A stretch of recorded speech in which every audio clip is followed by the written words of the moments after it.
Welcome back to Let's Play the Knife of Dunwall, the DLC chapter for Dishonored. This time I've started my timer, so... First things first, boot stealth 1. Reduce footstep sounds.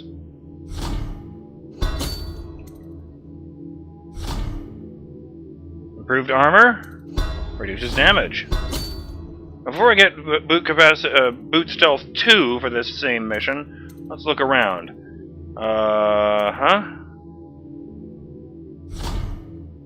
Crispo range. Crispo bolts travel faster and farther. Wait! Oh, okay. I guess that's alright. Last of these.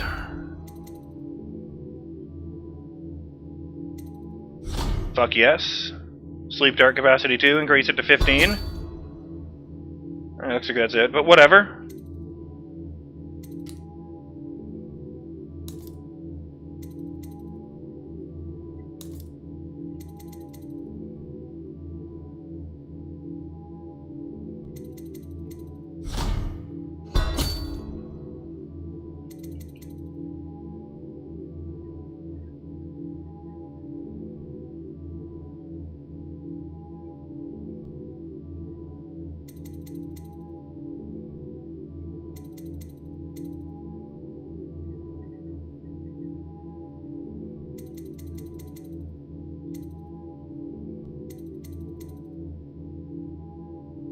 I kind of want to get this just because, you know, it'll make it look cooler, but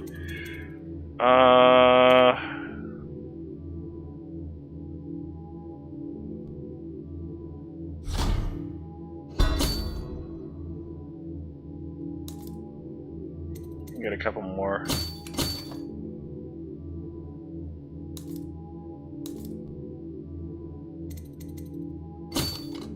I don't think I found some choke dust in the missions. I don't know that I found any stun mines in the missions themselves.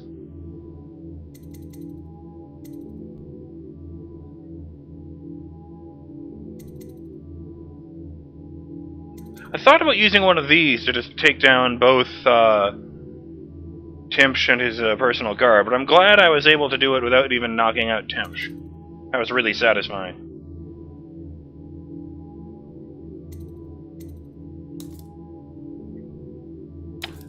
You know what? Let's just go into the mission like this.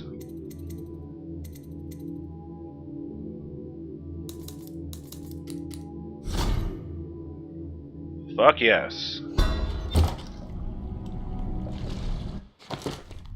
Delilah is a powerful witch who leads a coven that has moved into the ruins of Brigmore Manor. You've returned to your hidden base in the flooded district to plan your next move. So... it's been forever, and I don't remember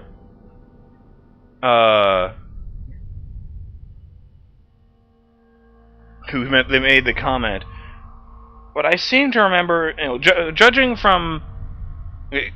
fuck. Let me try that again. Someone left a comment on the main game's playthrough saying that all of those dead overseers I found in the flooded district were going to be tied into the DLC. And saying as this seems to take place before the end of the main Dishonored game, the fact that I'm just returning to my hidden base in the flooded district, and the blatant pictures of overseers here, I'm guessing this is going to be an ambush.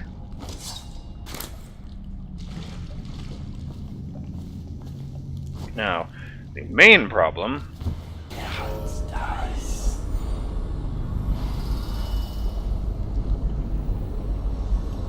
is going to be taking all of those guys out without killing them. Ugh.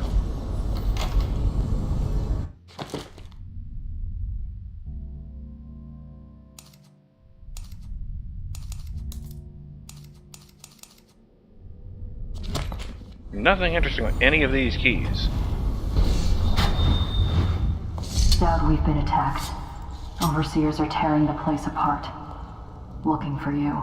They're holding our remaining men, and their leader is in your chambers as we speak. If we take him out and free our men, we can still drive the Overseers back. I want to know how the bastards found us in the first place. Eliminate Overseer Hume.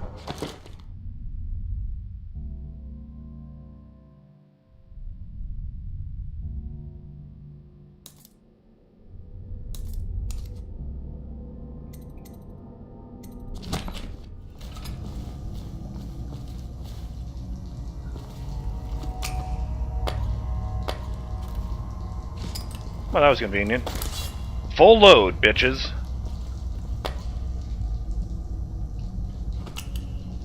Meeting Daud. Excerpt from a journal. Another stinking mouth, that's what my mother said. A mouth that had need feeding for years on, then would sass her every time it opened. First words I can remember her saying that.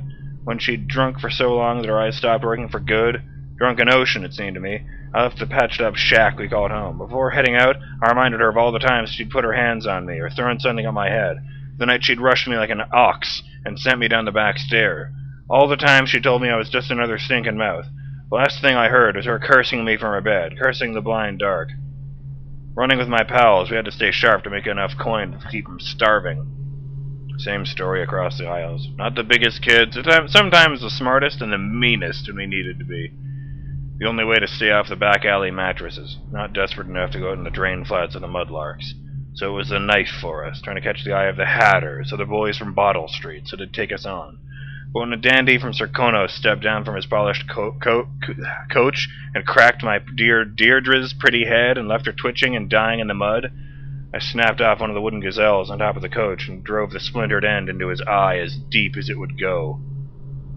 Last I saw of Deirdre, she was still, eyed wise to the gray sky. But now I like to remember her with a smile, laughing from the void, the one-eyed dandy with a gazelle coming out of his head. No one would take me after that. The city watch made a full sweep once a week for months, trying to catch me. Even the Grand Guard came in from Karnaka, down in Serkonos. It seems the dandy's daddy was the Duke of Serkonos. I was too much trouble for my friends in the old neighborhood. Anyone who saw me tried to drive me away, threw rocks to get me to leave, or tried to get a bag over my head, hungry for the reward. Even the gangs cursed me on sight.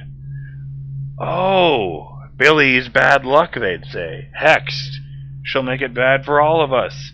You may think I know what loneliness is, but I can tell you, you don't. By late in the month of harvest, I had a hate inside me that would have choked most. Then I met Daud. It was early in the dark morning, the only time I could go out. Walking the streets of the legal district, I saw them up ahead. 3 who looked like boys from the city watch, dressed out of uniform. They were out for blood and coin, running some kind of murder racket, waiting on a drunk barrister to stagger out of a bar at just the right time. I didn't see him at first. In the flicker of an eyelid, he was on them, out of the cold night air. He used a single blade, nothing else, and it only touched each of them once, at the left side of their throat. Their blood splattered and steamed on the cobbles. Quick movements, an occasional grunt, dark hair, and the glimpse of a long scar down his face. When it was over, he made for the rooftops. I'd never seen the like of it, so I followed. I could have stayed and looted the poor bastards he left bleeding. Could have eaten for a month, most likely. But this seemed bigger. So I tried to stay up with him. Tried to stay hidden without losing sight of him. All across Dunwall, into the wrecked and ruined ports. He crossed into what I could tell was his territory. Hidden sentries and odd masks. I thought I'd seen everything in the city. All the gangs, but this is something else. Clinging to roof tiles and watching from behind chimneys, I watched, then followed him into an old building. Inside was all gloom, rotted carpets and desks full of rat-eaten papers, paintings ruined by the wet. There were weapons and practice dummies. Men lived here in secret, training with knives and crossbows. I lost track of him and continued to explore, but I was a fool. He'd known I was following and came up from behind. When I saw him, I froze, waiting for him to speak. You followed me, found this place, and now you're not begging or running from your life. There's nowhere to run, I said, and I'm not very attached to it, to tell the truth. He came close and looked me right in the eyes, trying to see some light inside that would tell him my story. You think you're already dead inside, but I'll give you something to live for. You'll fight for me and kill people like the ones who've hurt you. I just nodded, feeling relief for the first time in months.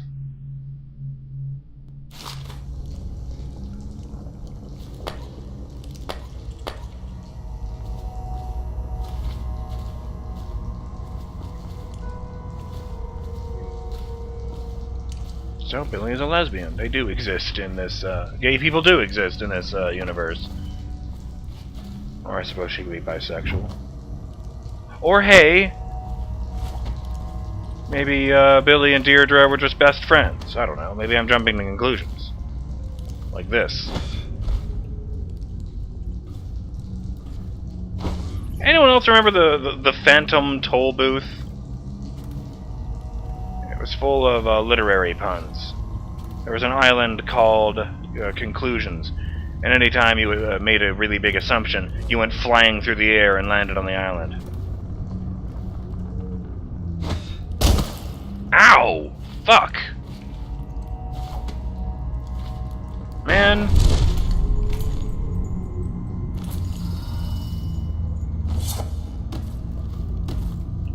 Oh shit, this is the sideways desk. Hey, I remember this. There's supposed to be a painting of the torturer here.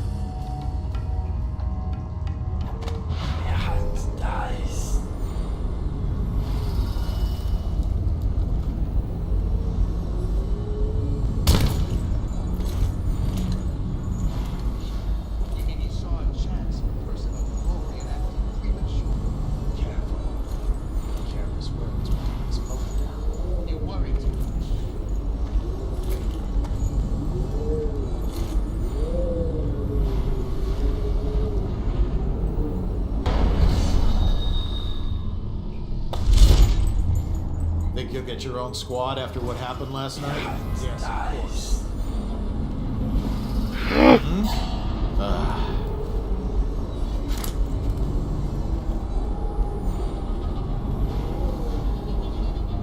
No. Probably rats into everything.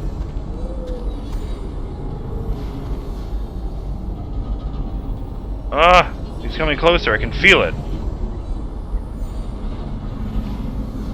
Controller's vibrating.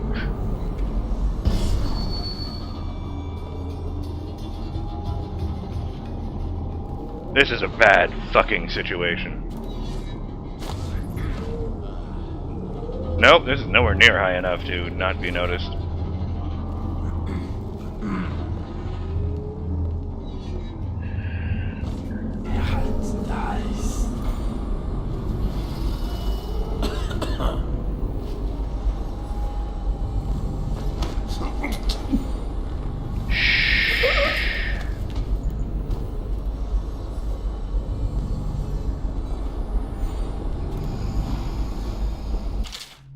The Deep Watchers, excerpt from a natural philosopher's journal.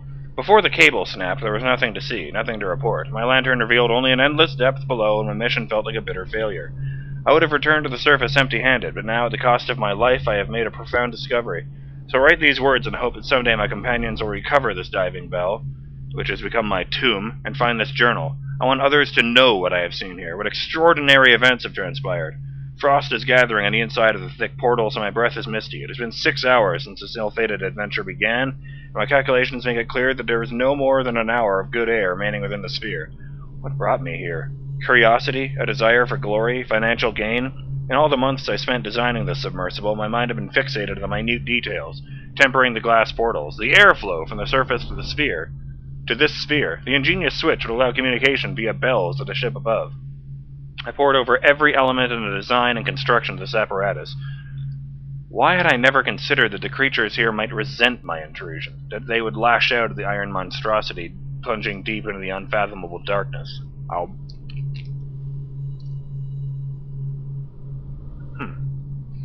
It happened in an instant. Out of the inky depths, the greater fluke of a whale slid past my lantern, casting wide shadows into nothing. A second later, what had been a steady, controlled descent became a gut-churning tumble. Ooh. The metal around me groaned, and I felt certain that the sphere would soon implode from the pressure. The spinning dizzied me, such that I could scarcely keep my feet. Then the savage collision whereupon my skull struck the deck, and I blacked out. A precious hour of my time was spent in that fitful sleep, and when I awoke, the sickening realization came upon me. Cut off, untethered, and completely removed from the world above, with no chance of returning. I extinguished my lantern some time ago in order to conserve air, and only then did the ghostly radiance of the sea floor reach my eyes. Not the sea floor itself, but the tiny tentacled creatures that swarm over it. They create a carpet of soft colors, twisting and moving in waves, as if they are singing with light. It is in this dim luminosity that I can see them. The Leviathans, the great whales. Here in their domain, they move with grace and elegance, with purpose. They have approached the sphere repeatedly now, one almost touching the portal with her great eye. As I stare into the orb, it is clear to me that the thing is not mindlessly searching for prey, it is observing me. It is curious. One by one, they approach and peer in my window. There is an unnerving sense of intelligence in that gaze, devoid of malevolence. For a time they examine me, my predicament, and allow themselves to drift off to trace the broken cables along the seafloor. I dream that one will take the cables in its great jaws and haul me back to the surface, but it is only a rapturous fantasy of the thinning atmosphere. I find myself gasping now, the creatures move away and watch from a distance. Their song is different here. I've heard it for years on the surface, but here it is soulful and moving. The natural philosopher in me is beginning to suspect that the song has notes we cannot even detect, but here in the depths they can be felt. I believe they are trying to comfort me while I die. First Researcher Douglas Church, ESS Keeper, Forward Exploratory Vessel, Academy of Natural Philosophy. Oh, ESS Keeper. It's the name of a ship.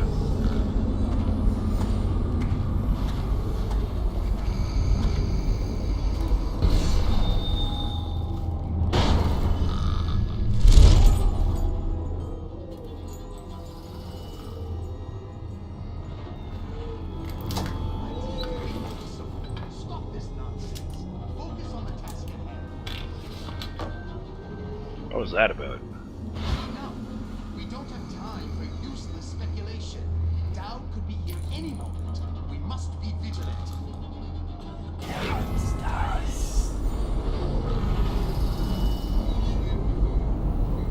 Ah, I see. They're using the thing to keep the assassin from moving.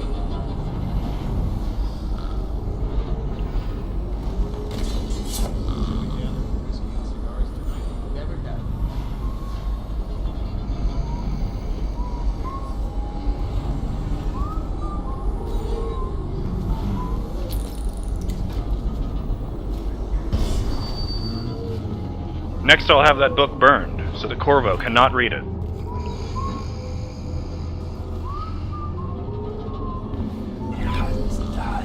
I guess he's just kind of always carrying Daud's key. Fuck!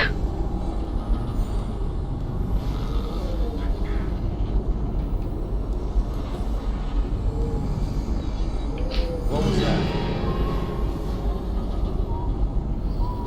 How do they both see me? He's behind a bunch of shit. Probably just a...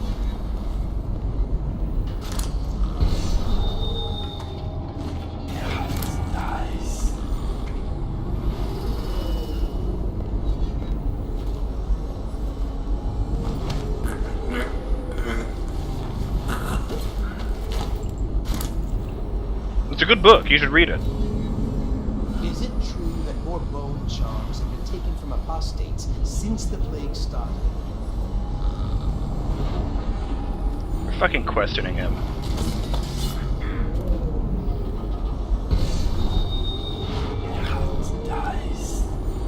The fuck are you doing? The guy literally just walked in a circle.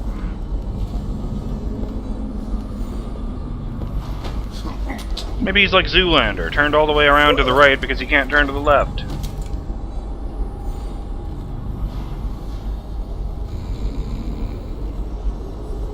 Honestly, I didn't think I'd be referencing Ben Stiller today.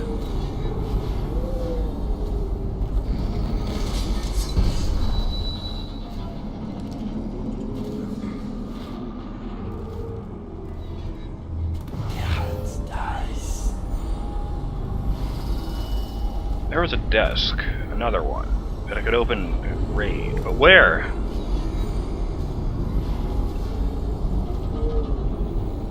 Things are bad. Could this city get any worse? Indeed, I believe so. People will learn someday not to ask that question. Damn it. Oh yes, I remember reading that very early on. Oh, that guy needs to go down real quick.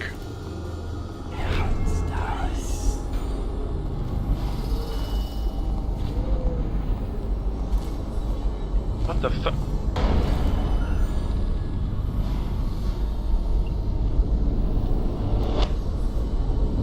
This could go real bad. Oh!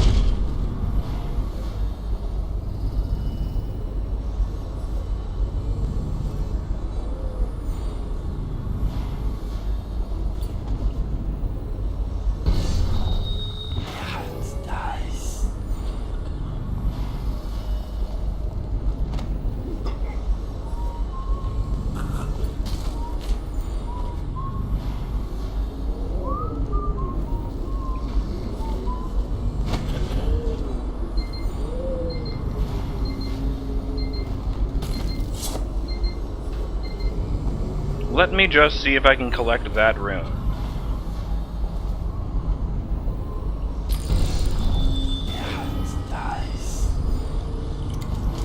No, they're not about to have a conversation. They are about to do nothing. There is a bone charm over there, though.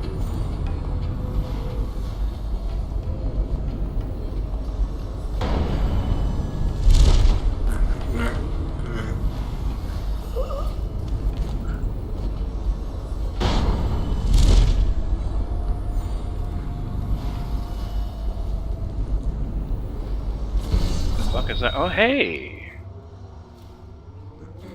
Oh.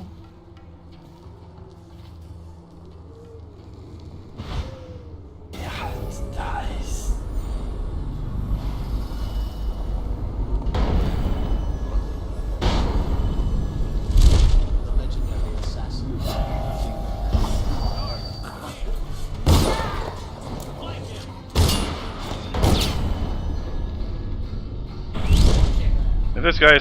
If this guy is actually dead, he is. He shot his buddy. Great. Check under everything. Oh, that's not an incendiary bolt at all.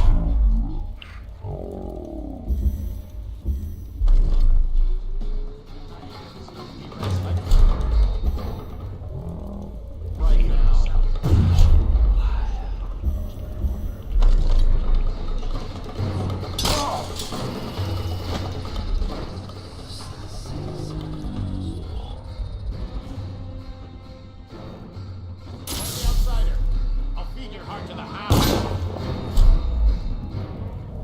Ah, there it is.